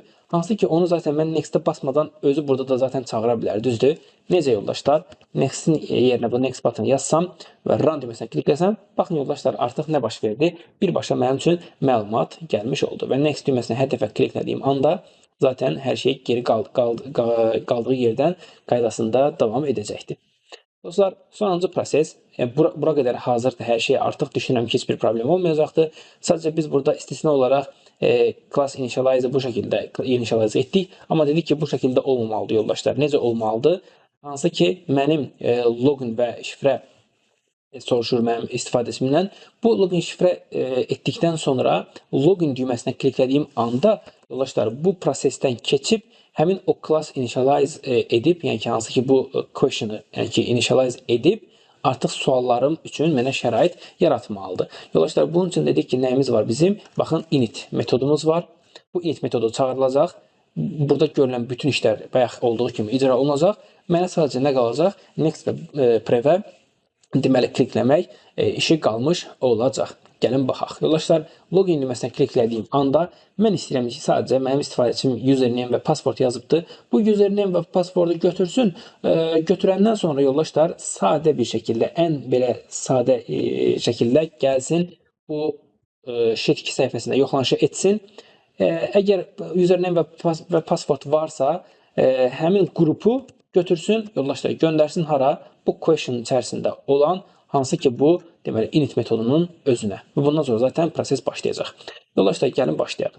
Deyək ki, dim i as bir long deyək. Yoldaşlar məqsəd odur ki, bu siyahı üzərində atılmasın. Düz long yazdım, amma ehtiyac yox idi. Əslində byte belə yazsaq kifayət edir. Zaten 3 dənədir. Yoldaşlar for i 2-dən başlasın. Yoldaşlar əlimlə yazacağım, 4 yazım. Artıq dinamik son sətir falan tapmaq istəmirəm, vaxt getməsin. Yoldaşlar biz sheet 2 deyəcəm və end biz deyək, bütün proses bunun içərisində baş verdiyi üçün yoxlamaq istədiyimiz nədir yoldaşlar? Əgər sales ikinci sütunda olan dəyər. İkinci sütunda olan dəyər yoldaşlar username-dir. Bu username əgər mənim tb.username.value-ya bərabərdirsə. Həmçinin yoldaşlar başa baş sales i3.value bərabərdirsə bizim tb password.value-ya. Yoldaşlar mənim passwordum və value, yəni ki, daha sonra mənim passwordum və username-im əgər bərabərdirsə mənim axtardığım burada olan dəyərlərə sadəcə nə lazımdır? Bu qrupu buradan götürüb həmin o question-ı deməli aktivləşdirmək. Yoldaşlar exit for yazıram, zaten başqa axtaracaq bir şey yoxdur. Bundan sonra yoldaşlar form question nöqtə deməli init metodu və nöqtə sales i və 4-ü yoldaşlar baxın göndərirəm form question içərisində olan init metoduna. Yoldaşlar, bu yazılış sizə biraz tanış olmaya bilər bəlkə də. Hansı ki, biz user formun içərisində, bu user form obyektinin içərisində olan init metodunu birbaşa çağırırıq. Baxın, normalda biz yəni ki, ən uzağı question özünü, formun özünü ən uzağı load eləyə bilərik, unload eləyə bilərik, show eləyə bilərik və s. Lakin onun içərisində olan bir ədəd bir metodu bu şəkildə bəlkə də çox nadir hallarda çağırırıq. Amma təbii ki də olduğu təqdirdə bu şəkildə idarə edə bilərsiniz. Artıq yoldaşlar, bu gedişat sizə göstərir ki, bax bu form question içərisində olan bu metod, hansı metodudur? Bax bu init metodudur. Bu question özü aktivləşdirilmədən öncə artıq bu question içərisində bu listi hazır bir şəkildə saxlamış olacaqdır və hazır bir şəkildə hazırlamış olacaqdır. Bu da artıq bundan sonra form işə düşəndə zaten question və answerlar hazırdır. Hətta current question belə hazırdır. Sadəcə üzərində next və prev etmək bizim üçün kifayət eləyəcəkdir. Yoldaşlar, nə iş görürəm?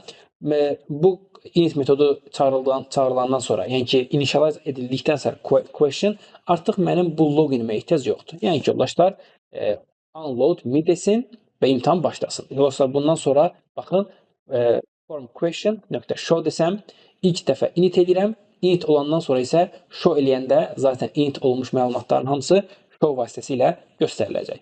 Yoldaşlar, indi gəlin bu hissəsinə qədər yoxlayaq. Əgər hər şey okeydirsə, artıq dərsi yekunlaşdıra bilərik. Dostlar, run düyməsinə klikləyirəm. Baxın, elə A qrupuna gedək. Sənan 1-2-3 deyirəm.